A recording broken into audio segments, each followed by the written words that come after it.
राहुल गांधी को धमकी देना अब एनडीए को ही भारी पड़ गया है। अब एनडीए में ही फूट पड़ती नजर आ रही है। राहुल गांधी को भर भर के बीजेपी नेताओं की तरफ से धमकियां दी गई, शिवसेना के नेताओं की तरफ से धमकियां दी गई, मंत्रियों की तरफ से धमकियां दी गई और अब उस पर कांग्रेस तो आग बबूला था ही। कांग्रेस तो बीजेपी को घेर ही रहा था कि अब एनडीए के बड़े दल भी जो है राहुल गांधी के समर्थन में उतर आए हैं और बीजेपी और शिवसेना पर हमलावर हो गए। और महाराष्ट्र में इसकी झलक देखने को मिली जब अजीत पवार खुले मंच से राहुल गांधी को धमकी देने वालों को खरी खोटी सुनाते हुए नजर आए, उनके बयानों पर नाराजगी जाहिर करते नजर आए। तो इस रिपोर्ट में हम बात करेंगे कि कैसे अजीत पवार ने राहुल गांधी का समर्थन किया और कैसे बीजेपी नेताओं और शिंदे गुट के नेताओं पर जमकर बरसे अजीत पवार। नमस्कार, मैं हूं अंशिता।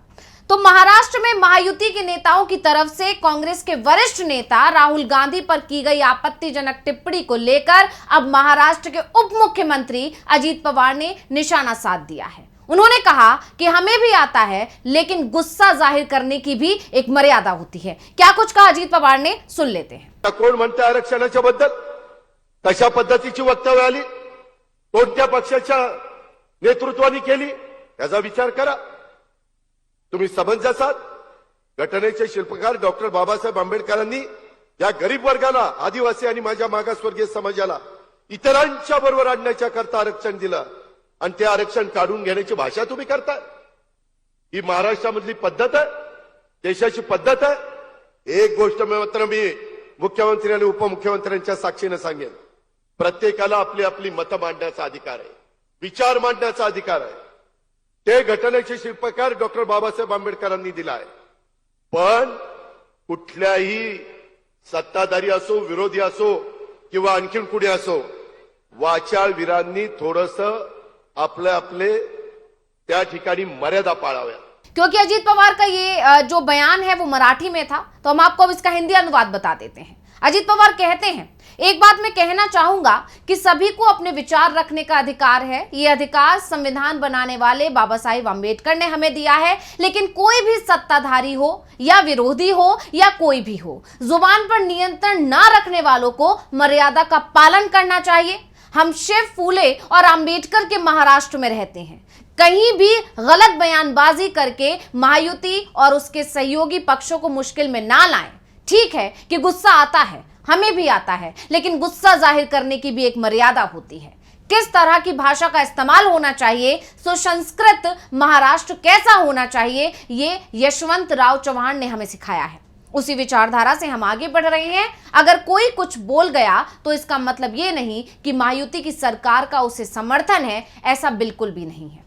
तो खास बात यह है कि जब अजीत पवार उन नेताओं को सुना रहे थे जिन्होंने राहुल गांधी को लेकर विवादित बयान दिया, राहुल गांधी को लेकर जो है जान से मारने तक की धमकी दे दी, इस तरह की जो धमकियां दी, जब अजीत पवार उन पर नाराज हो रहे थे, उस समय मंच पर जो है सीएम एकनाथ शिंदे भी मौजूद थे और डिप्टी सीएम देवेंद्र फडणवीस भी मौजूद थे। अब आप जानते हैं कि जो शिंदे हैं वो शिवसेना गुट के हैं और वहीं देवेंद्र फडणवीस बीजेपी से आते हैं। तो ऐसे में अजीत पवार ने मंच से खड़े होकर बीजेपी और शिवसेना दोनों को ही खूब खरी खोटी सुनाई। उन्होंने साफ साफ कहा कि इस तरह के जो बयान आ रहे हैं उस पर जो नेतृत्व, जो आलाकमान है बीजेपी के, वो जिस तरह से मौन धारण किए हुए हैं, ये एक तरह से गलत है। इस पर चुप्पी साधना, इस तरह के बयानों को हवा देना है, उसको समर्थन देना है, जबकि हमें इस तरह के बयानों का समर्थन नहीं करना चाहिए। कहीं ना कहीं अजीत पवार ने अपने इस बयान से जेपी नड्डा तक को कहीं ना कहीं एक तरह से नसीहत दे दी कि जिस तरह से उन्होंने मौन धारण किया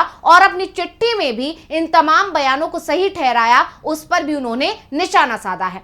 इसी वजह से जब अजीत पवार का यह बयान आया तो इसकी चर्चा हर तरफ हो रही है कि अजीत पवार ने खुले मंच से एक बार राहुल गांधी के खुले तौर पर समर्थन कर दिया। हालांकि अजीत पवार ने नाम नहीं लिया, लेकिन उन्होंने जिस तरह से अपने ही सहयोगी पार्टी को जो है सुनाया, चाहे वो बीजेपी हो चाहे वो शिवसेना हो, उससे यह साफ माना जा रहा है कि वो कहीं ना कहीं राहुल गांधी के समर्थन में उतर आए हैं। और अब जब अजीत पवार का एक और बयान आया तो इस तरह की चर्चाओं ने जोर पकड़ लिया कि कहीं ना कहीं अजीत पवार कोई दूसरी राह भी तलाश रहे हैं। तो अब आपको थोड़ा सा बता देते हैं कि आखिर मामला क्या था जिस पर जो है अजीत पवार बिफर पड़े। तो अजीत पवार ने शिवसेना विधायक संजय गायकवाड़ के बयान पर जो है ये नाराजगी जाहिर की है। दरअसल विधायक संजय गायकवाड़ ने हाल ही में कांग्रेस सांसद राहुल गांधी की अमेरिका यात्रा के दौरान उनके आरक्षण पर दिए गए बयानों को लेकर उनकी जीभ काटने वाले को 11 लाख रुपए का इनाम देने की घोषणा की थी। क्या कहा था, सुन लेते हैं।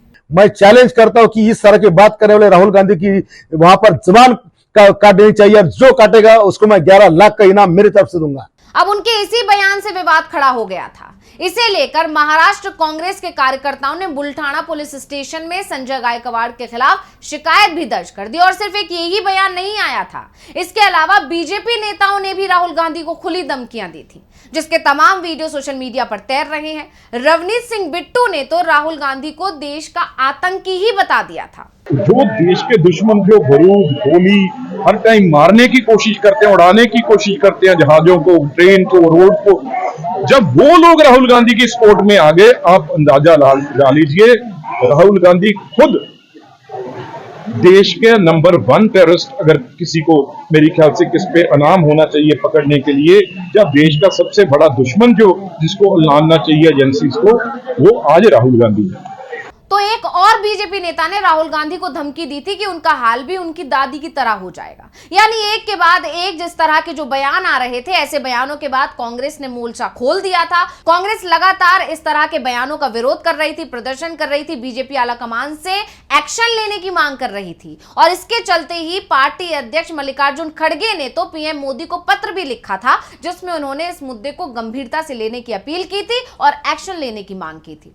लेकिन खड़गे के इस पत्र पर पीएम मोदी का तो जवाब नहीं आया, बल्कि बीजेपी अध्यक्ष नड्डा का जवाब आया था। और इस पर भी सवाल उठे कि जब पत्र जो है पीएम को लिखा गया है, तो पार्टी अध्यक्ष की तरफ से जवाब क्यों आ रहा है। और सबसे बड़ी बात तो यह थी कि जेपी नड्डा ने भी अपने बीजेपी नेताओं के बयानों पर अफसोस नहीं जताया था, बल्कि धमकियों को सही ठहरा दिया था। जब जेपी नड्डा ने अपने पत्र में लगातार जो है बीजेपी नेताओं के बयानों को एक तरह से सही ठहराया, जेपी नड्डा ने अपने पत्र में राहुल गांधी को घेरने की कोशिश की, सोनिया गांधी को घेरने की कोशिश की, उन तमाम कांग्रेस नेताओं को घेरने की कोशिश की जिन्होंने कभी ना कभी पीएम मोदी पर निशाना साधा है।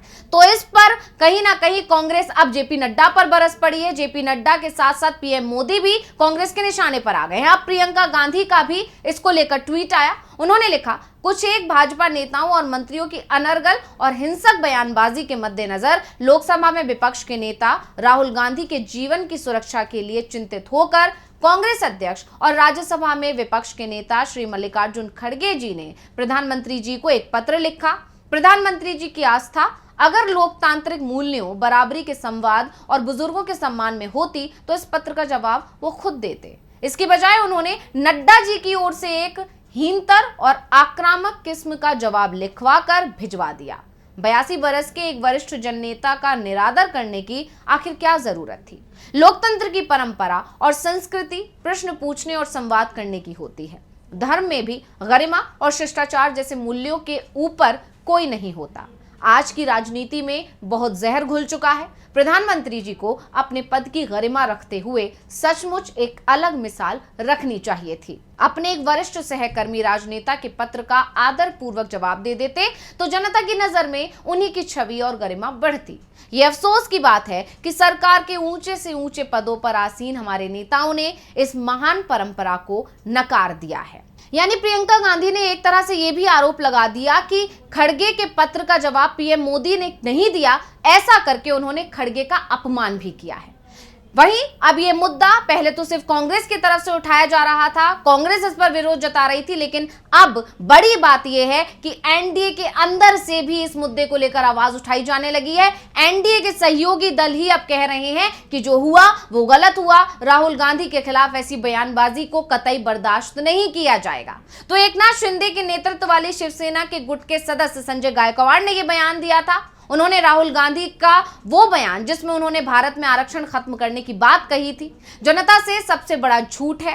यानी अब कहा जा सकता है कि राहुल गांधी को लेकर जो विवादित बयान दिए गए हैं बीजेपी नेताओं की तरफ से, शिवसेना की तरफ से, वो अब बीजेपी और एनडीए दोनों के लिए बड़ी मुश्किल खड़ी कर सकता है। तो इस रिपोर्ट को लेकर आपका क्या कहना है, हमें कमेंट करके अपनी राय जरूर दीजिएगा। इसी के साथ मुझे दीजिए इजाजत। देखते रहिए DV लाइव। नमस्कार।